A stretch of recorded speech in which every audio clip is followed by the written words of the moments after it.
Assalamualaikum warahmatullahi wabarakatuh. Perkenalkan, nama saya Zakiatul Aini, NIM T 2018-1099. Saya di sini akan menjelaskan mengenai hasil review paper jurnal yang berjudul Pendekatan Dakwah dalam Membina Pengamalan Agama Ina-Ina, Studi Kasus Ina-Ina Pedagang Kaki Lima, Pasar Impres Kota Palu.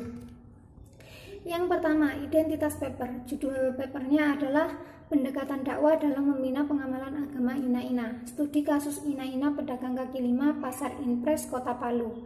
Penulisnya adalah Nur Wahida Alimuddin. Linknya sudah tertera. Kemudian akreditasi Sinta 5. Nama jurnalnya Al-Misbah, Jurnal Ilmu Dakwah dan Komunikasi, volume 13, nomor 1, tahun 2017. Latar belakang. Fenomena ina-ina pedagang kaki lima inilah yang membuat peneliti tertarik untuk menelaah dan mengkaji lebih jauh pengamalan agama mereka dan pola pendekatan dakwah yang sesuai untuk mereka agar mereka dapat mengamalkan ajaran Islam sesuai dengan yang telah ditetapkan oleh Allah. Kemudian rumusan masalah. Ada dua rumusan masalah di sini. Yang pertama, bagaimana gambaran pengamalan agama ina-ina pedagang kaki lima di Pasar Impres Kota Palu. Yang kedua, bagaimana pendekatan dakwah dalam membina pengamalan beragama ina-ina pedagang kaki lima di Pasar Impres Kota Palu. Kemudian metode penelitian. Di sini menggunakan penelitian kualitatif eksploratif.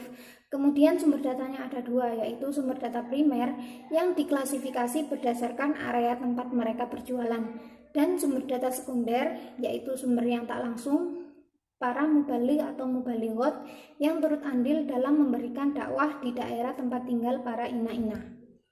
Kemudian objek penelitiannya yaitu kelompok ina-ina pedagang kaki lima di Pasar Impres Kota Palu dan mubaligh atau mubalighot di daerah tempat tinggal kelompok ina-ina. Kemudian teknik pengumpulan data menggunakan observasi, wawancara, dan dokumentasi. Kemudian data yang sudah terkumpul, penulis akan menganalisis dengan cara melakukan reduksi data, melakukan display data, dan verifikasi data. Kemudian teori yang diusung oleh penulis, yaitu teori Glock dan Start, yang menjelaskan mengenai dimensi keberagamaan yang meliputi keyakinan, dimensi peribadatan atau praktek agama, dimensi penghayatan, dan dimensi pengetahuan agama. Kemudian temuan hasil lapangan. Berdasarkan hasil temuan terbagi atas dua kelompok ina-ina, yaitu ina-ina yang kurang mengamalkan agamanya sebagai orang Islam dan ina-ina yang memiliki kesadaran untuk mengamalkan ajaran Islam. Kemudian analisis atau pembahasan. Ina-ina yang kurang mengamalkan agama Islam adalah ina-ina yang lebih mementingkan urusan duniawinya dibandingkan urusan ukhrawinya. Sedangkan ina-ina yang telah sadar dan mengamalkan ajaran Islam adalah orang-orang yang telah menyeimbangkan antara kepentingan duniawinya dengan kepentingan ukhrawinya.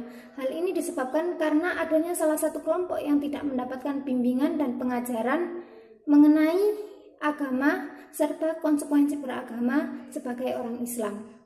Kemudian yang kedua, pendekatan dakwah yang cukup efektif yang dapat diterapkan pada ina-ina adalah pendekatan kelembagaan seperti membentuk majelis taklim dan sebagainya. Kemudian bagian utama review paper. Yang pertama, mengkritik analisis data sang penulis. Jadi saya rasa sudah cukup baik. Namun alangkah lebih baik lagi jika teori yang diusung itu lebih dari satu, sehingga lebih memperkuat argumen dari penelitiannya. Kemudian teori yang saya tawarkan di sini adalah teori agama dan perkembangan pribadi manusia milik Gordon W. Allport. Yang mana dalam teorinya Allport menyebutkan bahwa agama adalah jalan yang harus ditempuh sendiri atau soliteri. Jadi konfigurasinya itu sangat pribadi. Maka dari itu, setiap pengamalan agama tentunya berkaitan erat dengan yang namanya kepribadian manusia. Jadi teori ini mampu mendukung teori yang lain dari penulis. Yang mana selain faktor dari luar, faktor dari dalam pribadi manusia itu sendiri pun juga memiliki peran dalam pengamalan keagamaan seseorang. Dan lagi, dalam teori dakwah pun penulis juga bisa menggunakan teori ini, sebab dakwah juga bisa dikaitkan dengan kepribadian. Dengan memperhatikan aspek-aspek kepribadian seseorang, dakwah bisa berjalan lebih efektif lagi. Selain itu, penemuan Allport mengenai agama ekstrinsik dan intrinsik juga bisa dijadikan sebagai penguat atau pendukung materi penelitian yang dilakukan penulis. Sebab dalam bab ini, Allport menyebutkan bahwa agama ekstrinsik adalah agama yang diperalat atau dimanfaatkan. Agama intrinsik adalah sebaliknya, yaitu agama yang dihayati. Jadi teori ini bisa jadi pendukung teori yang lain. Karena dalam beragama juga bergantung pada diri manusia itu sendiri, tergantung pada bagaimana ia menyikapi agamanya. Mungkin hanya itu yang bisa saya sampaikan. Kurang lebihnya saya mohon maaf dan terima kasih. Wassalamualaikum warahmatullahi wabarakatuh.